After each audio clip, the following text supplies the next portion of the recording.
This is our home. We love it here.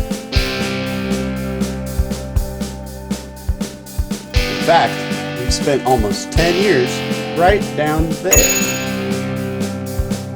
This is where we raise our family, build our community, and take care of these kiddos. It's all about the kiddos. But this little time is coming to an end. So let's go back. It was 10 years ago. Lennon had just been born. So we moved him to be closer with family near Central Oregon. Found myself keeping people's coffee hot at a restaurant and racing mountain bikes on the weekends. Woo! And just like the results from those races, kind of felt like we were on a roundabout and there was no way off. So I quit. We decided to walk away. And after some deliberations, we sat down and put a list together of the things that we thought we needed in our life. A community, some rural living, and a simple life, so we could spend more time together. This message sent to friends got us a response. Hey Chels, long time no chat. We missed you a couple months ago when we were down for my race and such. It's all good. I'm wondering if you have any leads on community style living, or possibly a ranch that could use a family to help run things, down in your area. Anyhow, hope all is well. I quit my job today, and we're making steps towards a more ideal living situation. Well, turns out Chelsea was doing nonprofit work in this little community in the Siskiyou Mountains with a beautiful valley, and they had a community email list of 1,000 people. She hooked us up. So, newly inspired, we sat down and Leah wrote a very specific message that we broadcast to this community of 1,000 people. It went something like this. Originally from the area, my husband, 1-year-old son, and myself are looking to move back and settle into the community with the intentions of helping on an organic farm in trade for a space to stay. We're a loving family of 3 with a focus on helping humanity, our community, and our neighbors. We're in search for a space to settle where we can contribute to the needs of a sustainable community. Please let me know if you have a need for our family to be helped on your farm, or if you know of other farms or properties. Greatly appreciate any feedback. So our chips were on the table. We put it all in. We started selling things we didn't need, and we prepared. And in 2 weeks, we got a response. We were on our way. As I mentioned, we put everything for sale. We gathered the last of our things, and we hit the road. We headed to the hills, Southern Oregon, new adventure, where we ended up scoring a barn spot. This little old shed in the woods was ours to do with whatever we wanted. Well, it wasn't ours. The landlord said we could do whatever we wanted to, and she'd keep it. Anyhow, after about a week of settling in, it was day 1 of the build process. Parked our little motorhome we had traded for, and I got to work. And it wasn't long after this first week I realized I'd only ever built a crappy skate ramp before that was too hard to ride when we lived in Hawaii. So, how do you start a project of building a house when you've never done it? Well, what do kids do? You tear it apart. And we tore it apart. With the help of a couple friends now and then and my dad, we tore the whole thing down and started stacking materials. Dave helped me get logs out of the forest, and Leah's Uncle Waylon gave us 16 bags of cement, $60, and a beautiful Bosch chop saw. My friend Matt gave us a bunch of bolts, and we sunk them in the cement, and I started putting poles up. And after a while, and learning as we go, we had a little structure going. No matter the weather, rain, cold, 10-hour days, 5-hour days, we just chipped away and learned as I went. We started to see something that gave us some hope. Moving out into this area of the woods, it rained a lot, so we found out dry space was important. And once we had that roof up, put a gutter on it, I was able to get motivated to finish the rest of the roof line.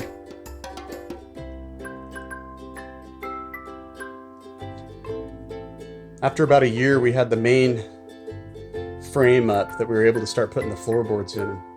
Right down the road, we had access to all of the wood pallets we could find, so we used wood pallets stuffed with remnant insulation that had been taken out from remodels. We started to have walls and a place to be able to hang out with Len as he toddled about. gathering tools as we went, building skills, working for other people as we went. Finally started to make furniture and do some built-in cabinetry. Found a score on siding, and everything just kind of fell into place. Propane heat, wood stove, our own homemade sewage system, hot water from wood, big bathtub. We were cozy. Leah organized a clay party. We had 15 people help us put clay on the walls inside. And finally, in the end of 2013, we were able to move in and have our first Christmas in the house together. So almost 2.5 years before we moved into this house, living in that motorhome. We were able to stick to our guns and use recycled materials to repurpose the stuff to save money so we could spend more time together. Repurposing's great. Look at that cabinet. We have a cozy house that allowed us to be together with Lennon while he grew up. And ultimately, we birthed Lily in this house. So it worked. But now it's been 9 years. These two are the happiest, healthiest people I know. And it all started when we took on a little shed spot 9 years ago, almost 10 years ago. And we stuck to our guns and our willpower. We built the community we desired, and we built this house. We've been here ever since. And our time has come to an end in this house for multiple reasons. Most obviously, we've outgrown the space. I sleep on the couch. Leah and the kids share a single bedroom. It's too small. The property owner wants 3 times the rent now.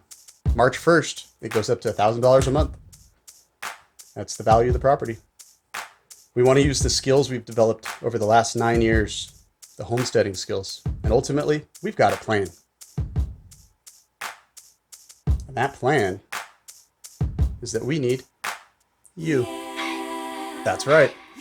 We want you to invest in us. And how can you do that? Well, help us secure this gem of a 5-acre property not far from the house we live in now, where we can put all of our skills to practice.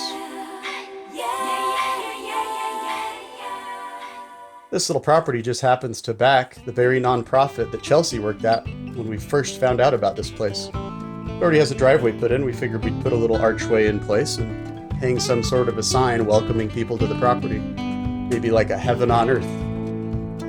And just in from the gate here, there's already been a well drilled, tested at 20 gallons per minute, so we'll easily have beautiful drinking water directly from the ground.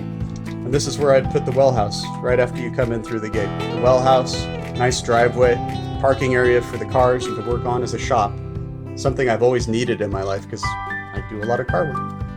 And after you pass by the well house and walk up the hill, you find a nice blend of hardwoods and softwoods. Most of it's been logged a long time ago, but there's a lot of resources still here. It's plenty flat at the base of the property. And as we continue up here to the left, there's a little rise in the land, and this makes a natural, perfect drainable area for the driveway to continue on up the hill as we go towards the utility shed and the home site.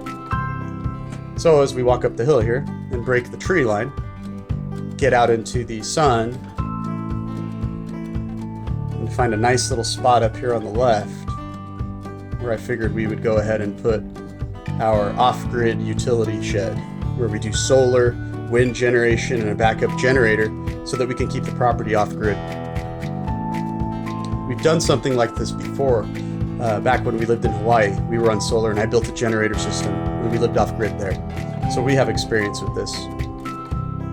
And as you look on from the utility shed up the hill in the clearing, we find ourselves at the home site. And this home site is where we have plans to build our timber framed home. I've built a lot of skills building homes over the years, and we'd be doing all the efficiency things we've learned for the homestead. We'd be using a living roof for the house, for example, where you mimic the soil around the property and you grow plants on the roof for insulation. And also, like I said, we've done this before. This is our friend's roof for his house. We'd be capturing all the gray water and revitalizing the property with it. We do this now at the cabin we're in today. The catchment tank, the water runs under the driveway, and where Lennon used to throw rocks and we used to park our car, check out that bus.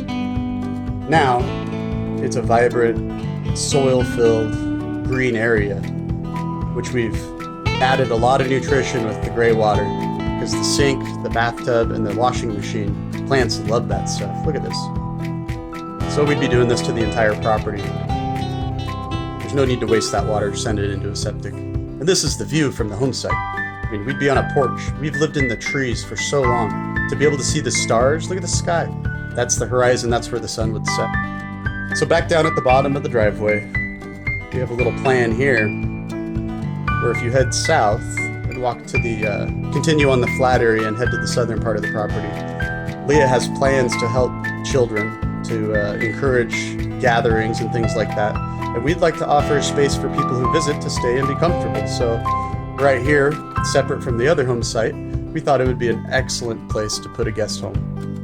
And it would be an open floor plan, a spot that would be excellent for meeting up, doing yoga circles, or having any kind of group gathering you'd like, or just people to stay. We'll have a cot in there, a nice queen bed or something where people can stay the weekend. As you can see, we just finished one of these over at our friend's place. In this video here, it's pretty close to finish. You can see this is the skills that we've acquired, and I'd be doing a similar thing for a guest house. Somewhere for family and friends to stay. Also on the property, we'd be taking care of our own sewage. We already do this at the house we're in now. This is a black water system where you gather the solids into a worm bin and fuel plants with the liquids, and it works really well. I'd like to do another one of these with a larger capacity for the whole property. So in other words, closing the loop and handling our needs is where we're at. We're ready. We're ready to take this on. We'd like your help. We have perfect payment history for the last 16 years. We have 9 years of local references. I've helped 5 families build homesteads and built 16 homes. And plus, we are so ready with desire. So if we can come up with an agreement, the logistics will work themselves out. We just need the right people involved. And then we can get to work. We'll post a vlog of the entire process on the Breakaway YouTube page.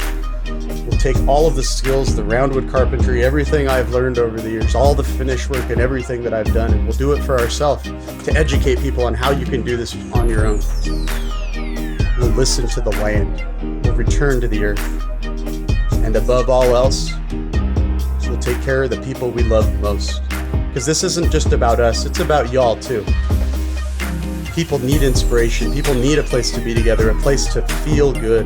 And truly, we gotta look after these kids, man. There's no better way to secure the future for them. So please, if you have any way you can help at all, contact me. Give me a call if you know my phone number. Direct message me on Twitter. Feel free to drop a line. And if you're local, come and get me. Let's have a meeting and let's sit down and let's talk. We've got 6 months to be in this place. Thank you so much for your time. With love, Phil.